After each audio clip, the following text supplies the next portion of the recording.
Guys, believe it or not, but after 7+ odd years of doing this vlog thing, I still get pretty self-conscious every time I have to fire up this camera and talk into it when there are people around, and when I start blabbering about poker hands that I played, wagering X number of hundreds or thousands of dollars on X street of X poker hand. People nearby and get to listen to me blabbering away. That's all right, though. You know, we do it anyway. We do it for the people who like to hear about the poker hands, particularly over Super Bowl weekend. First of all, cheers from Craft House, which is located in the many times mentioned fabulous Arts District here in downtown Las Vegas. I went with the wheat beer called Juicin'. This is going to be the first sip of this beer that I've never had before. Ready?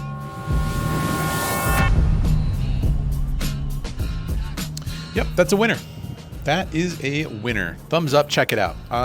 Guys, beautiful day here in downtown Las Vegas. Currently about 69 degrees. Nice. I'm not sitting in the sunlight here. The sun is not hitting this side of the Craft House Brewery, but I do have this beautiful Favorable Apparel hoodie on that is available at favorableapparel.com.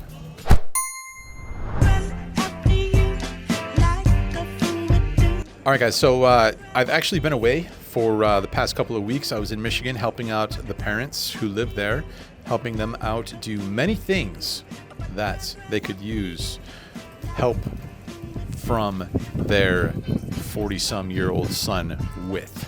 So I had to step away from the poker and from the vlogs to chip in around the house as one does when you travel back to Michigan to help your parents out. So had to step away for a good couple of weeks. Got in a good routine just before that, banged out 4 quick vlogs, and then 2 or 3 weeks away from it, and now we're getting back into it. If I could kick out 2 vlogs a week, every week, life would be great. Life is pretty damn great anyway, but 2 vlogs a week, that's for sure ideal.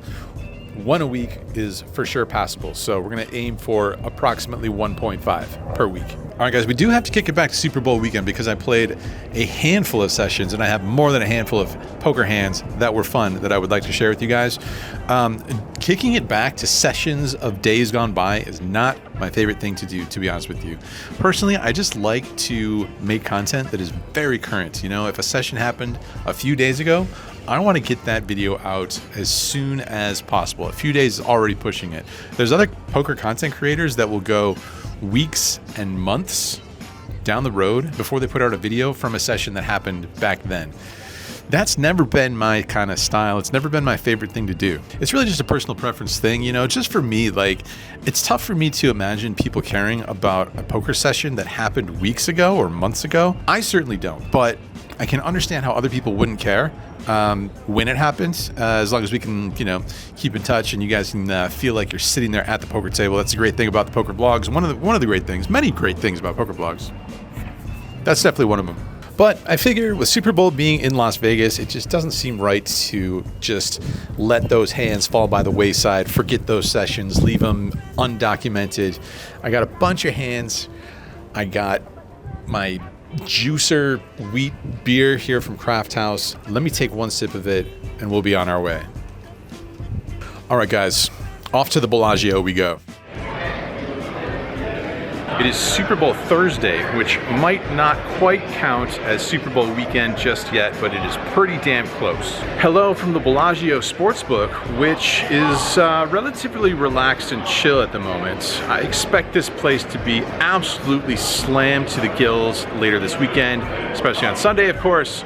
That will be Super Bowl Sunday. As mentioned, today at the moment, kind of chill, but there are several 5-10 no limit Texas Hold'em poker games happening right back that way, and yours truly has taken his seat in the $2,500 max 510 game.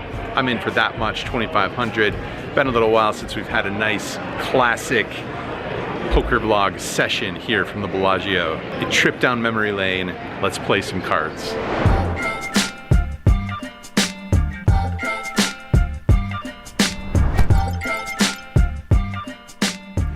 All right, guys, we got a few hands from the early trading hours of this poker session, and the first one is not just any hand, it's the best hand. It's pocket aces, guys. Lock in. All right, so we're making this $30 from early position as one does.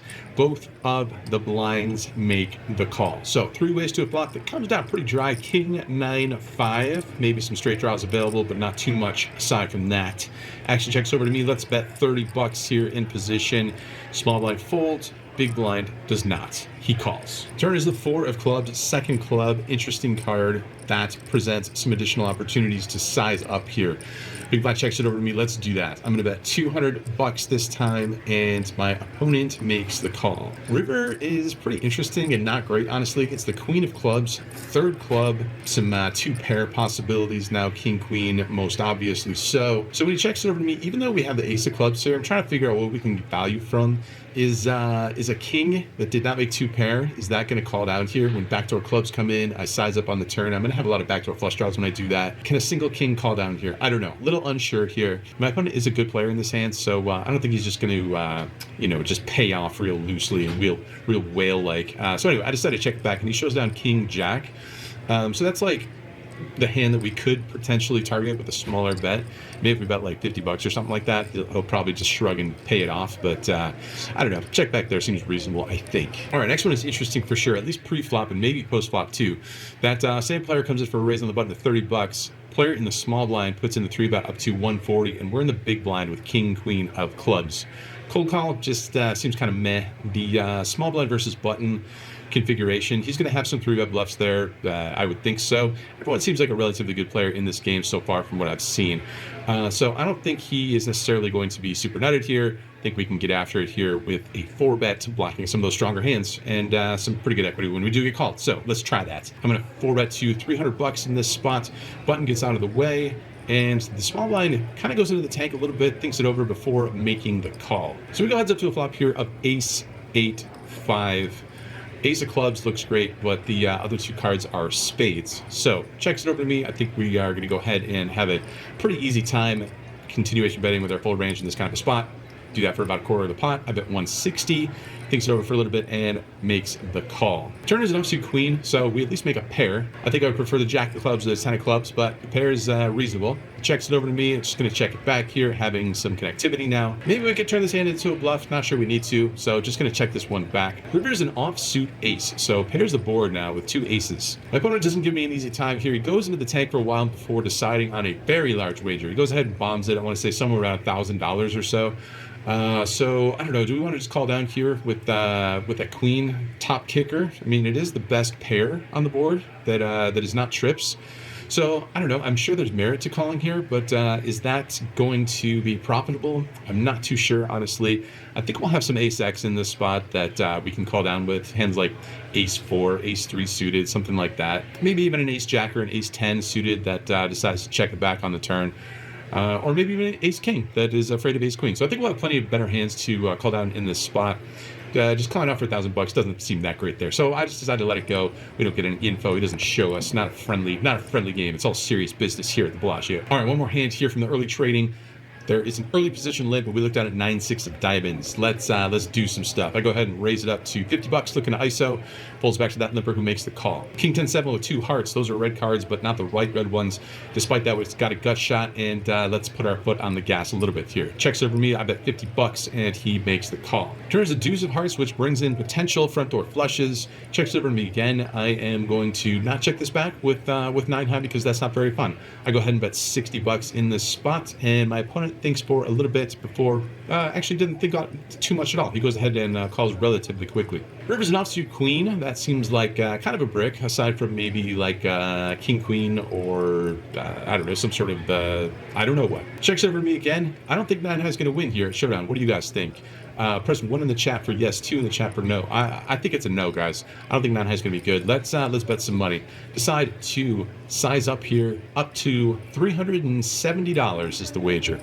And that is when Jamin Burton arrives on the rail with his very fancy glasses and cameras and who knows what he's got going on. But he does capture some footage from the rail in this spot after I bet the money and my opponent is in the tank thinking it over before deciding to fold. So that's a lovely result there. We've got ourselves a little pot that we can drag in with the 9 high, get the triple barrel through, and all is well. But no real major profits to report at this point. I might be up like $100 or $200. That king queen debacle that ate into our profit, but up a little bit and very much in the early going. All right, in this hand, we're looking down the ace 10 of spades. That is 40% of a royal flush. Better believe your sweet, sweet ass we're raising this one. $30 it is. The big blind goes ahead and 3-bets this up to $150. Are we folding? No, we're calling. Heads up to queen 10 for rainbow. That player c-bets $180. We've got ourselves a pair.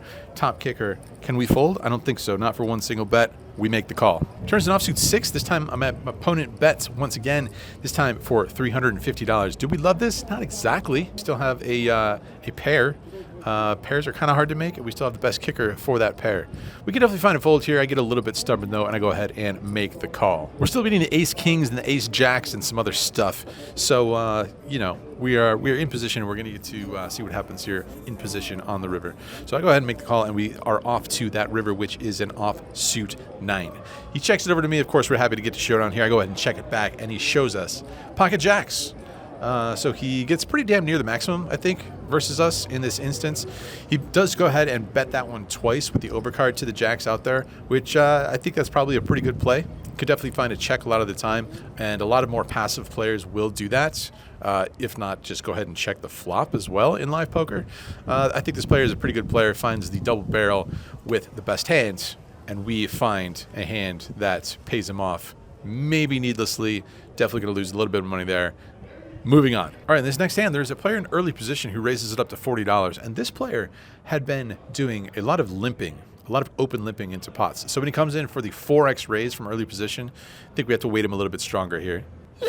When we look down at pocket 10s, maybe we'll find a 3-bet in a lot of different scenarios, but I think with those circumstances being the case, I think a flat call here makes a ton of sense. Let's go ahead and flat call here on the button with the 10s, and we go heads up to a flop. Flop comes down king 7-6 with 2 hearts. Checks it over to me. We got ourselves a middling of a range type of holding here. When that's the case, I'm going to go ahead and find a lot of checks. Turns to 9 of hearts, which gives us an open ender plus a flush draw. He bets $80 here. We're still in the middle of our range, but we've got all sorts of stuff going on at this point. Very straightforward call. Let's toss in the $80. Head to a river card, which is an interesting one. It's an offsuit 10, which gives us a set, but puts 4 to a straight on the board. My opponent is not done betting here. He goes ahead and fires one more time on the river. Not a real big bet. It's $160. You know, is this super fist bump snap call? Actually, yeah, it probably is. We got ourselves a set. We're never folding a set. It's not for this price. I toss in the call. What you got, my friend? And my friend has pocket aces. And in fact, it's not just any pocket aces; it's the red pocket aces. So the open-ended straight draw plus flush draw was not as quite as strong as it looked. But who needs that when you're on the set draw? Set draw is good. Set draw comes in, ship it. All right, it was at this point that I couldn't really take it any longer because my table was so quiet and a little bit devoid of action, to put it lightly. So I decided, you know what? I got a good buddy who's playing just a couple of tables over. That good buddy, his name is Jamin Burton. And as a matter of fact, a little side note, he just happened to have won Vlogger of the Year at the Global Poker Index Awards that just happened since these hands have taken place, but just not even a week ago. So congratulations to my good friend Jamin. Very well deserved. If you guys aren't subbed to Jamin's channel, you're missing out. All right, first hand off of the deck on the new table. This is Jamin's table. The cutoff raises it up to $50. The straddle is on, by the way. $50 is the new price here at this table. Small blind puts in the 3-bet up to $200, and it's over to us in the blinds looking down at pocket jacks. Kind of a tricky spot here, but taking a look at these players, I don't think they're the nittiest of players. I think they're going to find some reasonable 3-bets, not just the most premium of holdings. Got ourselves pocket jacks. Let's go ahead and put in the 4-bet out of the blinds and make it $440, and that does the job. We go ahead and collect all that money that's in the middle, collect the raise, collect the 3-bet, collect the blinds, collect the straddle. Jacks. Easy, very easy hand to play. All right, guys, lock in because this next hand is an absolute doozy. Here we go.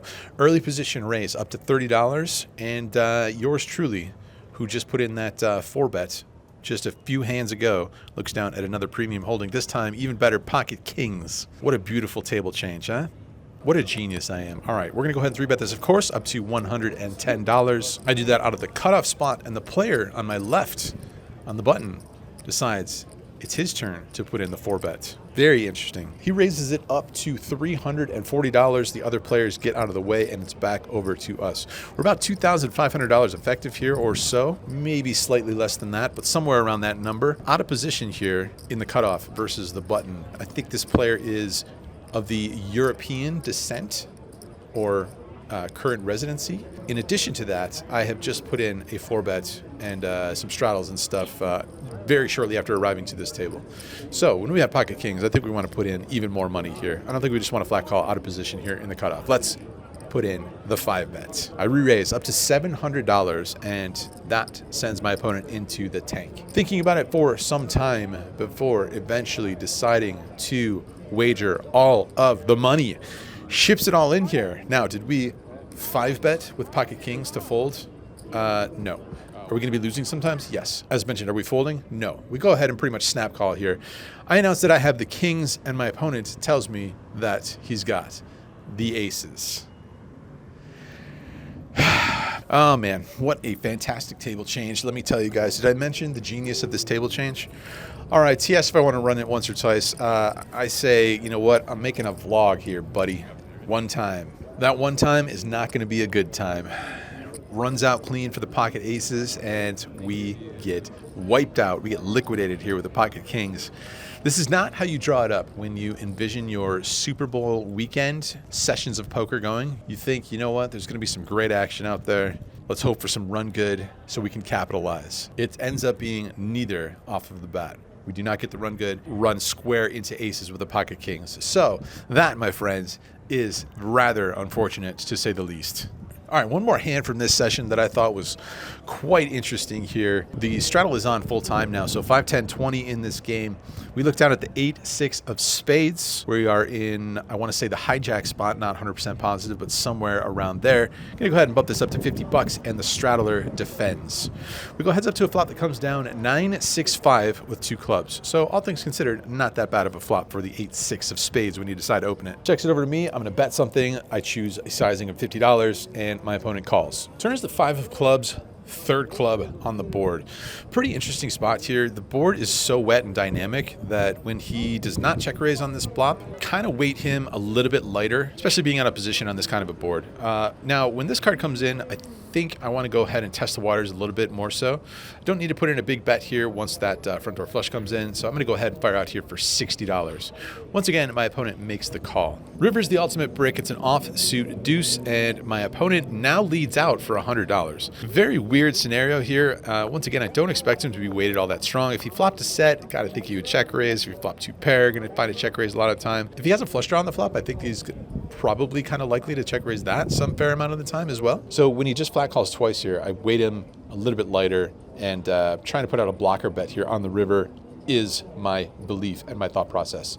So we've got a hand that's probably not going to win at showdown here. We block some good strong hands such as full houses and straights as well. No removal of flushes, but seems more important to block the boats in this instance. So I'm going to go ahead, muscle up a raise here. Grab $600 worth of black chips, toss those over the betting line. My opponent thinks about it for approximately 5 seconds, checks his whole cards once again, and decides this is a good hand. I call.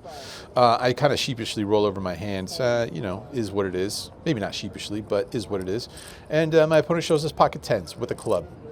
So that ends up being a pretty interesting line and a pretty good call there on the river with the pocket tens. I guess he's got some flush removal, no removal to the boats. Maybe if I bet a lot more money, the job would have gotten done.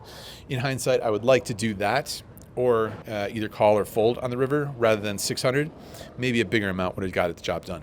So that one, not an enjoyable hand and not an enjoyable session. The pocket kings hand versus the pocket aces, of course, that was the determining factor in this session. Some wins and some losses along the way, but not going to overcome that one, and not by a long shot. In fact, we lose a healthy amount of money in our day one Super Bowl adventures. We come out of this session approximately $5,000 lighter in the pocket. As mentioned, it is a bit deflating, to say the least, when you envision good action and good results in such a gigantic weekend as Super Bowl weekend in the city where the Super Bowl is being run, and not just any city, but Las Vegas, where people are coming to gamble. Start off the weekend with a $5,000 loss, but you know what? It's only Thursday. The following day was Friday, and there's another casino just down the road called the Wynn.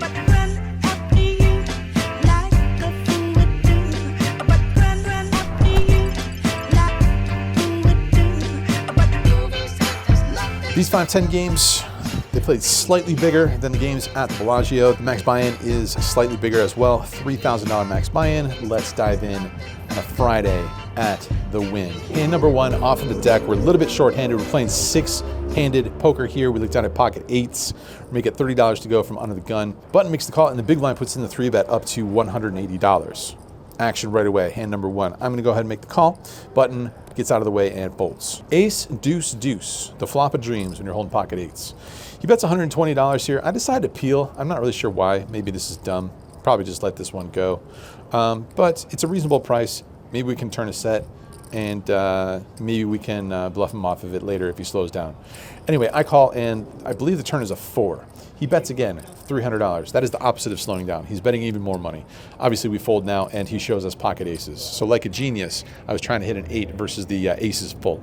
Good thing we didn't. All right, hand number 2. Literally, this is the very next hand. We look down at pocket nines. Straddle is on now, and I go ahead and make it $50. Only the player in the straddle makes the call, and we go heads up to a flop that comes down, queen, 7-5 with 2 hearts. He checks. I'm going to c-bet here because why not? I make it $40, and he makes the call. Turns the ace of spades, second spade, 2 flush draws on board now. That's 2 overcards to the pocket nines. He checks it over to me. Maybe we could rep one of those overcards, but we can also just check with a hand that doesn't improve very often. I decided to do that, and what do you know? Our hand improves, just like it does all the time. River is the 9 of spades. Backdoor flush does come in, but we've got ourselves a set. My opponent bets somewhere in the neighborhood of $120. Do we want to just call here with a set? I don't think so. Can we get value from worse? Maybe, versus worse sets or versus 2 pair. It's going to be a little bit tough, so I don't think we want to go too big. I decided on $380, and maybe that is too big because my opponent folds. But you know what's cool? Making sets. All right, very shortly after that, these hands come extremely fast and furiously in the early going of this session. We look down at King Jack of Hearts. Let's raise it up here. I make it $50 on the button. Player in the big blind makes the call. Player in the straddle makes the call. 3 ways to an absolute glorious flop, you guys. How does the Queen 10-9 sound to you guys? Queen 10-9 with 2 diamonds. They check it over to me. Let's wager some money. $50 is the amount, and both opponents make the call. Turn is usually going to change some things, but not in this instance. It's a brick off suit 6, let's say. Both check it over to me. Time to bet a bunch more money. This time I fire out for 300 win bucks, and my opponent in the big blind says, you know what, $300? Nah, not today. $1,000 all in. Other player gets out of the way, and you know what? I'm going to go ahead and agree to that price. I thought long and hard about it and decided if you have the nuts, you should call. That's what I decided to do here, and my opponent rolls over the Jack 10, which means he's drawing to a chop, and chop does not come this time for him. We're going to drag this in, and poker is easy sometimes. Thursdays, it's hard. Fridays, it's easy. Subscribe for all of the analysis. All right, next hand came very shortly after that. All these hands have taken place within the first 30 to 60 minutes of this session, which is crazy. This time we looked down at ace, queen offsuit, $30 it is, with no straddle. Small blind wants to play for more money. He's a good player. He says $150. I decide to make the call here. So heads up to a flop that comes down Jack 4-3. He puts out a C-bet of $70. Sometimes we'll have the best hand here. Sometimes we won't, but we can draw to a better hand, and sometimes it'll be a misdeal. So I go ahead and make the call for $70 and see a turn card, the 10 of hearts, second heart. This time he checks it. Maybe we could bet it here, but I think we've got some semblance of showdown value, so I decide to check it back, take the free card. That free card is a damn good one, you guys. It's an offsuit king. That once again gives us the nut straight. My opponent checks it over to us. Unfortunately, he does not continue the wagering. We're going to have to do that wagering ourselves. Take matters into our own hands and bet $440. My opponent goes into the tank for quite some time before deciding to call. We like it. We like that call because we got the nuts. We're going to win this one. Lovely little Friday evening thus far. Once again, only within the first 45 minutes or so of this session. Shortly after that, we look down at pocket fives. There are players that are coming to the table. We're getting a little bit more full here. Not quite full table, but getting there. Make it $50 to go with the fives, and the button makes it $150 to go. We've got a pair. Pairs make sets sometimes. Let's call. And what do you know? 10-5 deuce. My goodness, people, the dream is alive. The poker dream is alive and well. I check it. My opponent bets $100. We could find a check raise here, but it is such a dry board. I think possible check raises would be 3-4 if we have that, which we probably won't. Ace-4 suited, Ace-3 suited.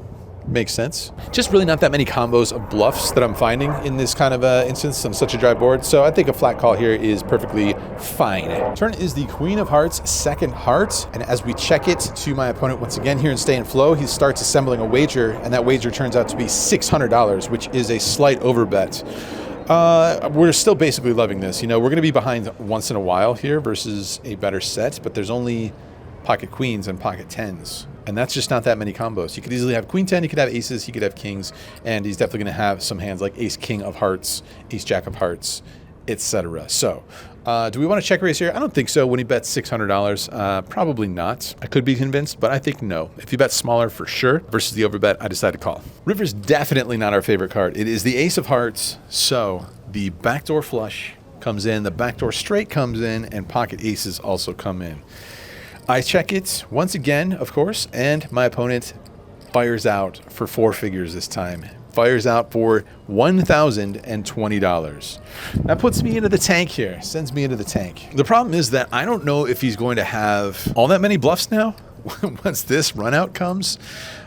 King Jack gets there, flush draws get there, pocket aces, pocket queens, pocket tens, those are all beating us. Can he find worse for value? Ace queen could definitely find a value bet here on the river. Would he do so for $1,020? Tough to say. Never played with this guy before in my life. Would he bet queen 10 for this sizing? I kind of doubt it. I think he might slow down. I don't know if he would check, but I don't know if he would bet this much either. Yeah, kind of a miserable run out. Does anyone like folding sets out there? Raise your hand if you do. And if you do, after you raise your hand, just leave, because this isn't the channel for you. Anyway, after thinking about it for quite some time, deliberating, and wondering if I can find a fold with a set in live poker, I decide, no, I cannot. I toss in the call, and it is not a good call because he shows us pocket tens. Now, we're definitely going to lose a bunch of money here with fives versus tens on the 10-5 deuce in a 3-bet pot. The question is, do we need to lose $1,020 on the river? I'm not sure that we do, honestly, because how many bluffs is he going to have in this spot? Is he going to turn pocket kings with the king of hearts into a bluff on this river, or would he just check that back? I think he will often just check that back. I'm sure a solver is going to find some bluffs here on this river. Will a human being find some bluffs on this river? Probably not. Question is, of course, will he find a value bet with a worse holding such as ace queen?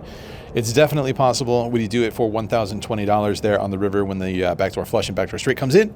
Tough to say. Never played with this player before, but definitely takes the wind out of our sails, which is a little bit deflating, to put it lightly, after trying to make the comeback following the first night of not so pleasant happenings. Things were going very smoothly in the early going, but not so much in this hand, losing about $1,700. What can you do other than pick up the pieces and continue on with your session? We've got an entire Friday night ahead of us. All those hands happen very quickly. Again, within the first hour or so of that session, moving on and trying to make some good things happen in poker.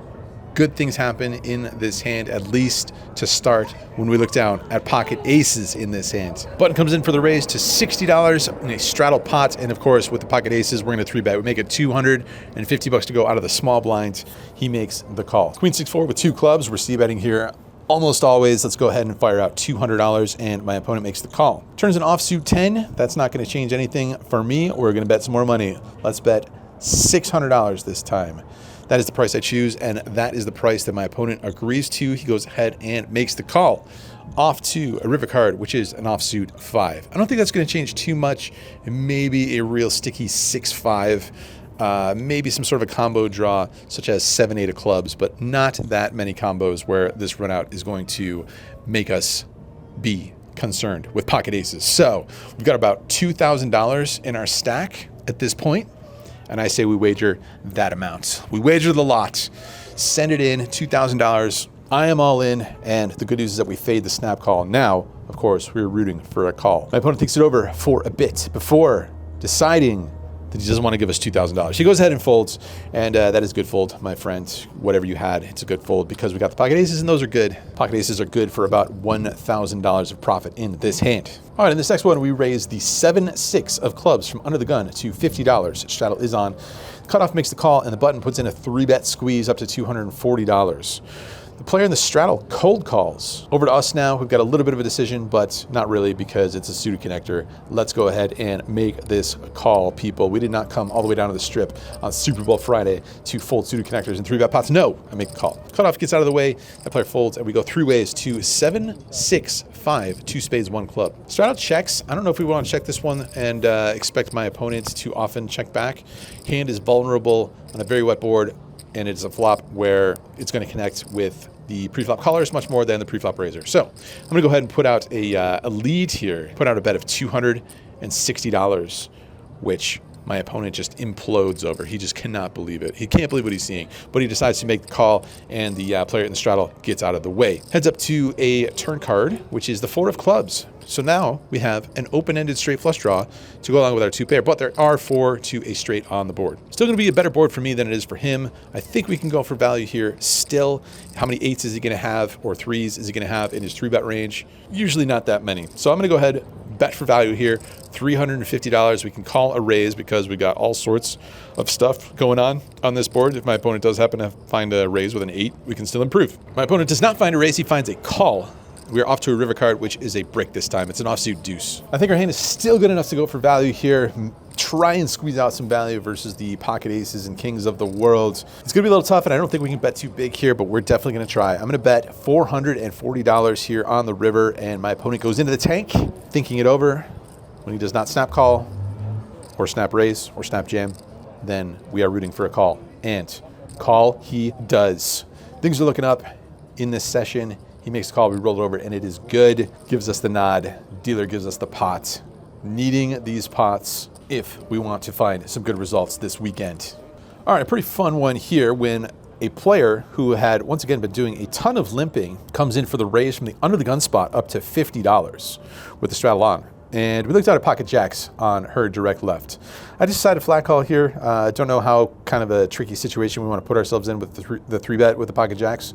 UTG1 versus UTG. Just decide to keep things simple and flat here. Definitely find a 3-bet sometimes with the jacks, but with the aforementioned circumstances, once again, just decide to flat. A player in position makes the call, and the player in the straddle makes the call. So 4 ways to a rather favorable one. Guys, did I mention this hoodie?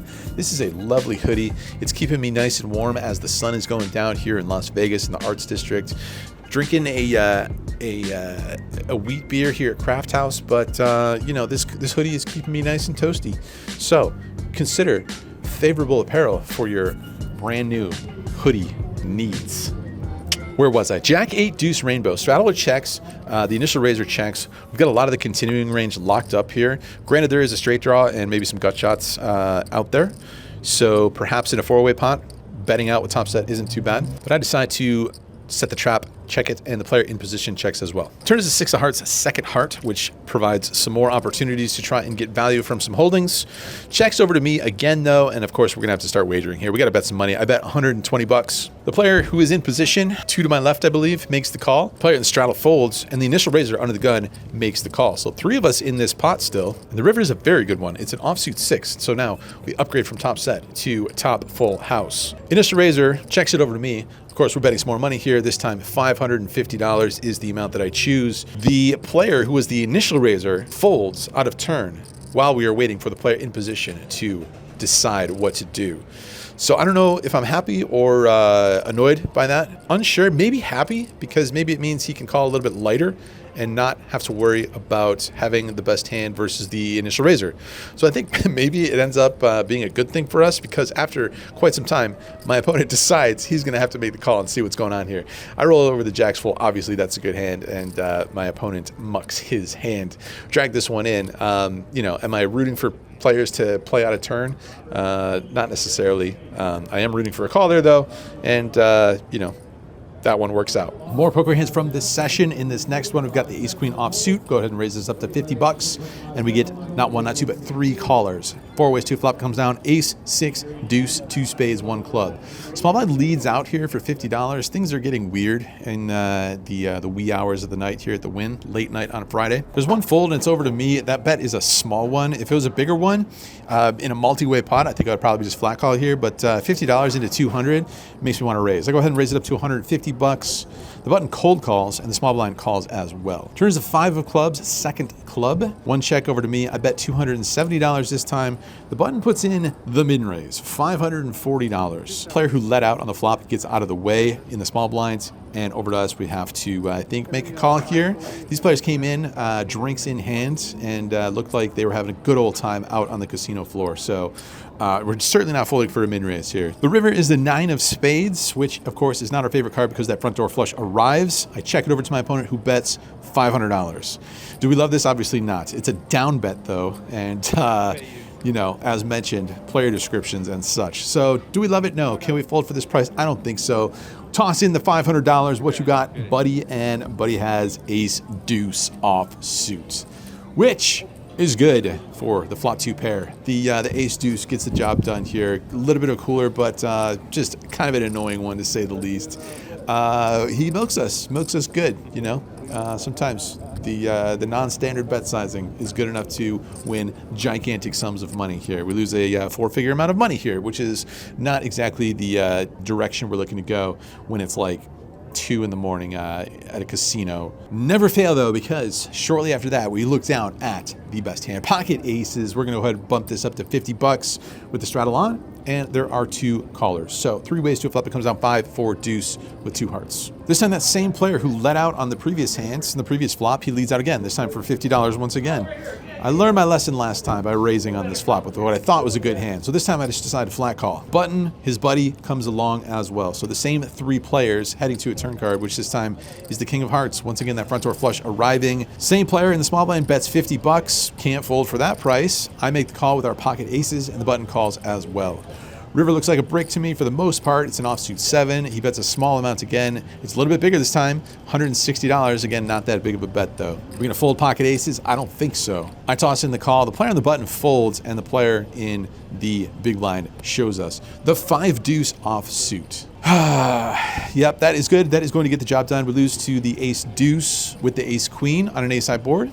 And we lose with the pocket aces versus the 5 deuce offsuit. A rather unfortunate turn of events there at the end in those couple of hands, but the good news is that we get into this game for $3,000. We do not add on over the initial buy-in, and we cash out of this game for $6,610. So even though we find some turbulent waters there at the end of this session, we come away with a profit of $3,610, which eats into that night number 1 tally by a good amount. We get over half of that loss back right away on night number 2, Super Bowl weekend in Vegas, and there are still more nights of poker to be played.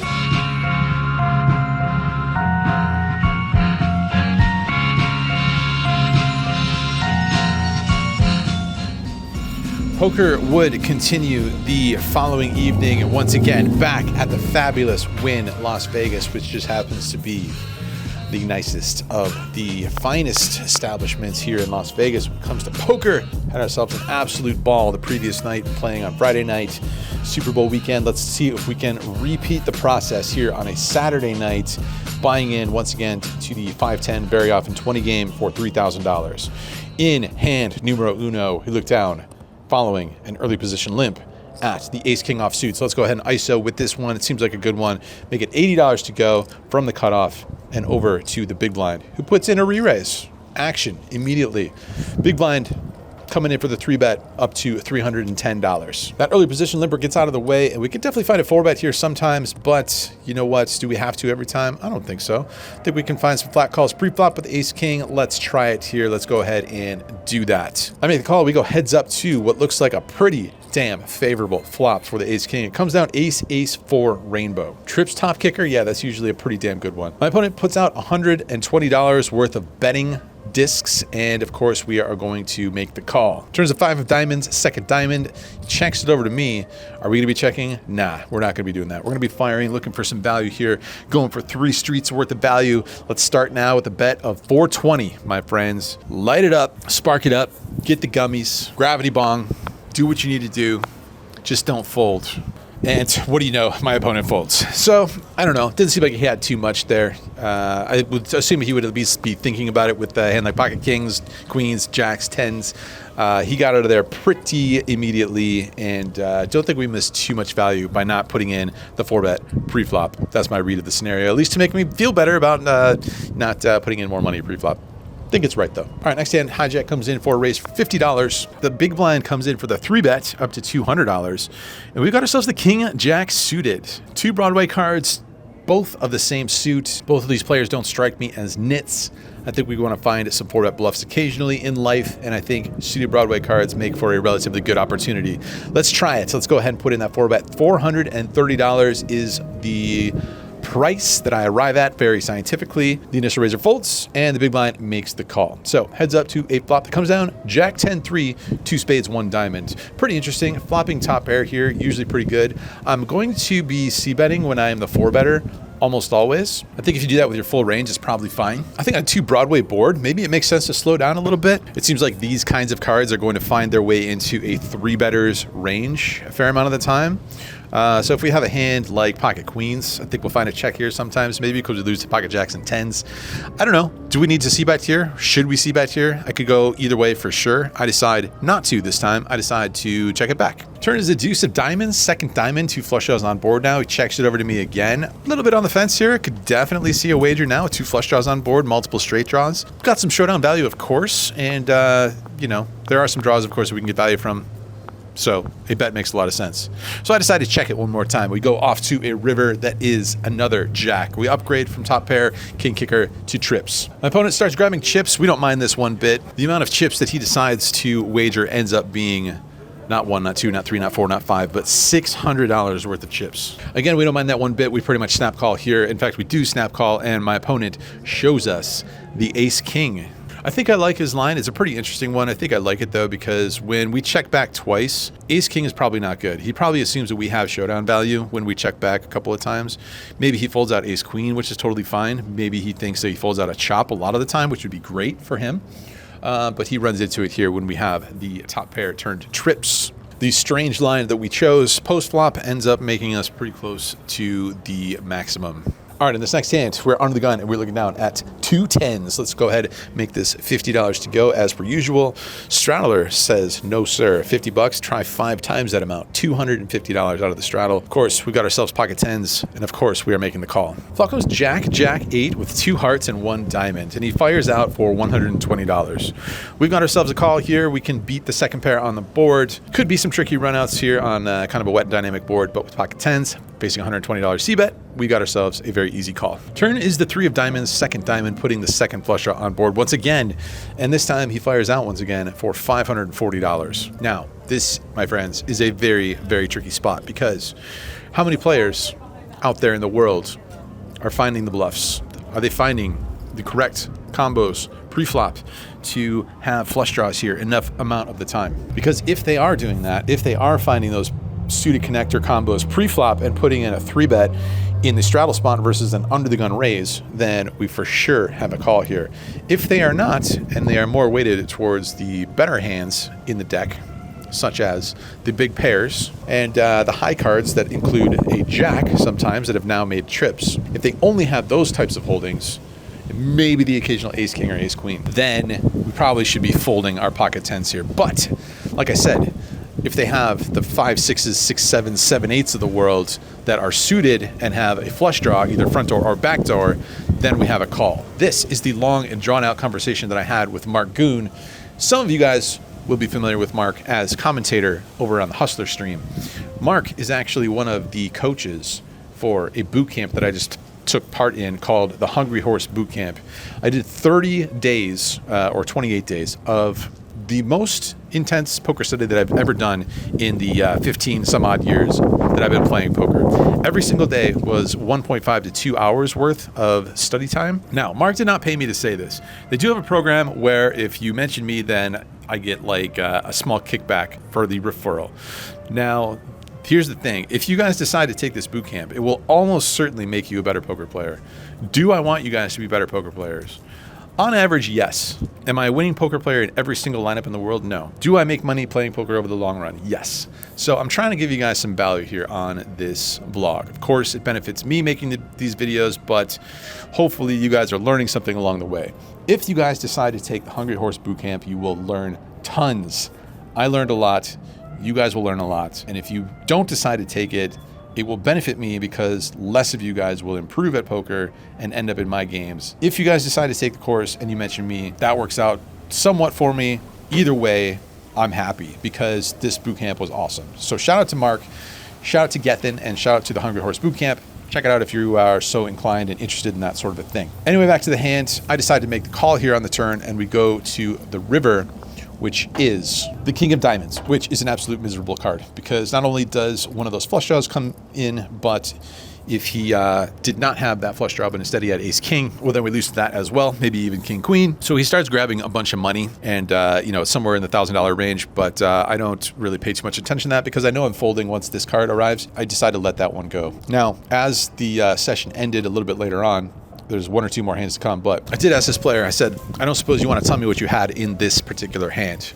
And he asked me what I had, and I said I had pocket tens. And he told me he had the 10-9 of diamonds. Now, a lot of times when a player at your table, one of your opponents tells you what they had, you have to take it with a reasonably sized grain of salt. But when I say pocket tens and he says 10-9 of diamonds, that would be a really weird thing to say because not only did I not have the 10 of diamonds, so that story checks out, that part of the story checks out, he would pick a hand there that gives him a lesser chance of lying and the story checking out, So if he came up with a different hand there on the spot, then I think we would have to be concerned that he was fibbing a bit. But I believe him. I think he was being honest there. And yeah, kind of an interesting turn spot there mostly. The river is not interesting at all. The flop is not interesting. Pre-flop not interesting, but the turn is very interesting just based on player tendencies. So something to think about in your games, what people are doing pre-flop and how that affects their ranges down the road on later streets. If you care about that thing, if you don't, just enjoy your craft house beer and move along. All right, in this next hand, we look down at the 7-6 of clubs, which is a very beautiful holding. We make it $50 to go. A player who goes by the name 3Bet Panda. Shout out to Tom, 3Bet Panda. Great kid, great player. He's going to 3-bet this time. Makes it $250 to go out of the small blinds. We've got ourselves a call here with our suited connector holding. Heads up to 10-9-3 with 2 diamonds and 1 heart. That gives us a gut shot, but just a gutter ball on a flush E board. Not the flop of dreams. 3-bet Panda does check it though. That gives us a free opportunity at the turn, which is a good one. It's the 8 of hearts, second heart on the board, but we do make our straight now. Mr. 3Bet decides to fire out here for $350, and it's kind of an interesting spot here. I think we want to raise. I don't expect him to have straights, better straights than us all that often because I think he would go ahead and c-bet a lot of the time with those types of holdings that would make straights on this turn card. And with 2 flush draws out there, I think we want to raise something. So I decided to bump this one up to $1,280, which sizing-wise, I don't think it's bad, but I don't think too many players are finding bluffs in position with their flush draws or their combo draws. So I'm not sure I love the sizing. Maybe we can go smaller there. There was still like a bunch of money to play for, but just based on general population tendencies, I think maybe a smaller bet is more in line with that. Anyway, he decides to tank fold there. I get to drag this pot in versus Mr. 3Bet Panda. So happy with the result there. I think he made a pretty big fold after thinking about it for a while, but that is that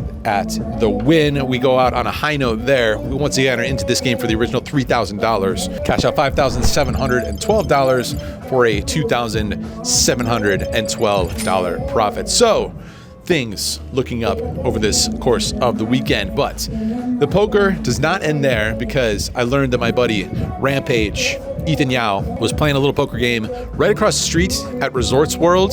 Not sure if it's a private one, maybe semi-private, something along those lines, but he was in a game with none other than Maury Escandani, who is responsible for such shows as High Stakes Poker, Poker After Dark, and it is an absolute legend in not only the poker content streets, but the poker industry as a whole. All right, I had to move indoors because it was getting a little bit chilly and a lot windy out there to talk about these last couple of hands from Resorts World featuring Rampage and Maury. So this was a crazy game. We were playing 10, 20, 40, but the 80 was on basically always, as well as additional straddles sometimes. And what was also happening was the stand-up game was happening the entirety of the game. So as soon as one stand-up game would end, it would immediately restart. Constant stand-up game, which I think is pretty fun. It's not for everybody. Not exactly sure why it's not for everybody, but I'm a fan. So it was definitely a fun one, action-packed to say the least, and there were some liquidations that were happening. But I only have a couple of really key hands from this game. So let's get into key hand number one, in which I had the straddle on. This is the $80 straddle in this hand. I have the $80 straddle on in this hand. So action folds around to Maury, creator of High Stakes Poker, who decides to raise it up to $400. And we've got pocket nines in the straddle. I don't think Maury is playing a type of poker where he's just going to be Mr. Lunatic by any stretch. I think he's playing a relatively solid game. So I decided to flat call, and we go heads up to a flop that comes down 6-4 deuce rainbow, giving us the overpair here with the pocket nines. But this is no ordinary game, no ordinary scenario, no ordinary overpair, because Maury decides to c-bet for $2,000. Interesting stuff happening here. So the thing is, he's only got about $7,000 or maybe a little bit less. So this is a very interesting and very tricky spot, because considering that he only has $7,000 or maybe a little bit less, we cover him, but yeah, playing for slightly less than $7,000 effective. When he overbets the pot here and we have pocket nines, it makes for a very tricky spot because we're definitely not folding. We could call and evaluate turns, but the problem is there's going to be so many turn cards where we don't know what to do if he fires again. Let's say the turn is a 10 and he bombs it. We don't have an overpair anymore, or a jack. What do we do then, people? I put it to you. Tell me what to do, and then I'll go back in time and do that. What I did was think about the times where I think nines are going to benefit from protection. If I have, pocket jacks, maybe. If I have a hand that doesn't need protection as much as the nines do, but is often going to be the best hand, or maybe not often, but a lot of the time, then maybe I can flat call more often and not raise. But I think we're going to be playing for stacks here a lot of the time when he decides to overbet this. And it's an interesting spot, which I am not exactly sure how to handle. But in the moment, I decide to go ahead and stick the money in because I've never played with Maury before, aside from like the last hour or so before this hand went down. Really not sure what to do, so I decided to play 4 stacks, and he pretty much snap calls, which is definitely not a good sign, because is he going to snap call with pocket eights? I don't think so. And in fact, it's not pocket eights. It's much better than that. It's pocket aces. It's the best pair that you could have in No Limit Texas Hold'em. So that is not great considering the size of this pot. Not a good situation. We are going to run it twice. They're running this these hands down twice pretty much always. So 2 times it is, and we are looking for a 9. That is the only help that is going to be afforded to us. The first board runs out without a 9. The second board runs out without a 9. And that, my friends, is very unfortunate because this is an approximately $14,000 pot or so. That is not going our way. It's going the opposite direction. We lose a big one here to Maury Escanati. And maybe it's a bit of an overplay here on the flop. The first turn card was a jack. And I'll tell you what, I was probably going to go with the hand if we see that turn card and he jams all in. I don't think I'm going to fold the 9s. Maybe I can make some sort of a hero fold and save some money in this hand. But there's a very strong chance that I don't. And with $80 straddles on, stack sizes that are smaller than $7,000, and your opponent finds an overbet when you have an overpair on the flop, I don't know. It's going to be a tricky situation, to put it lightly, to put it mildly, and not a great result, to say the least. So that's painful because we had chiseled away at the first day's loss. Poker continues. There's one more hand that I do not have footage of, unfortunately, until the aftermath. And that hand is this one, where there's a raise, probably from Rampage, comes in for the raise. Maury makes the call. I think one other caller. We have the ace-8 of diamonds in one of the straddle spots. Make the call as well, and we go multi-way to a flop that comes down Queen, Jack, 5 with 2 diamonds. Check it over to, let's say, Rampage, who was the initial raiser. And again, I don't have the exact details here, but I believe he puts out a C-bet. Maury puts in a raise, and we've got ourselves about $2,200 in total. We've got ourselves a nut flush draw plus 1 overcard, and we are in stuck city here in this game, very much so. Let's go ahead, fire that $2,200 in there. Maybe we got some fold equity, maybe we don't, but we definitely have equity no matter what. Back over to Ethan, who puts in another raise before Maury jams all in with another raise. This is just an unbelievable hand that is in progress here. We don't have any more money, so we can't raise any more money. So the other player who was in there gets out of the way. I think there was another player in there. It's back over to Ethan, who goes super, super deep into the tank, thinking and going back and forth for a very long while, kind of hating life, continues to go back and forth. But as we know, Rampage is going to put money in whenever he can. He does put money in this instance, and we are having a 3-way affair all in on this flop, and it is a massive cooler. We flip up all the hands. Maury has Queen Jack for top 2. Ethan has Queen 5 for top and bottom. And of course, we have the nut flush draw. So once again, we are running it twice here. It's actually not that bad of a spot for us because we're all in 3 ways and they have each other's full house out. So we're very much live here. The first board runs out with a 4 of hearts and a 6 of hearts. That's not good for us, my friends. We're going to need some help here, dealer, on this second board. The second turn is the 4 of spades, and the second river is the 9 of diamonds. The 9 of diamonds, my friends. So we got ourselves an okay result here in this hand, thanks to the final river card. Running it twice gets us a fair amount of money, but it is not going to be good enough to get us all the way unstuck in this game, not even close, as a matter of fact. Lose some other hands. We do win some hands that are in this crazy, continuous stand-up game of poker, but it's going to be a loss in this final session of the weekend. We get into this game for $10,000. We cash out of this game for $3,380. That is a loss in this game of $6,620 in this final session. So let me do some quick math here. The first night, we lost about $5,000. Session number 2, we win $3,610. Session number 3 at the Wynn, we win $2,712. And the final session, we lose $6,620. Let me pause this video while I do some math real quick. According to my math, that is the number that I end up with over the course of a Super Bowl weekend poker here in Las Vegas. Now, is that the desired result for such a weekend of poker? Of course not. But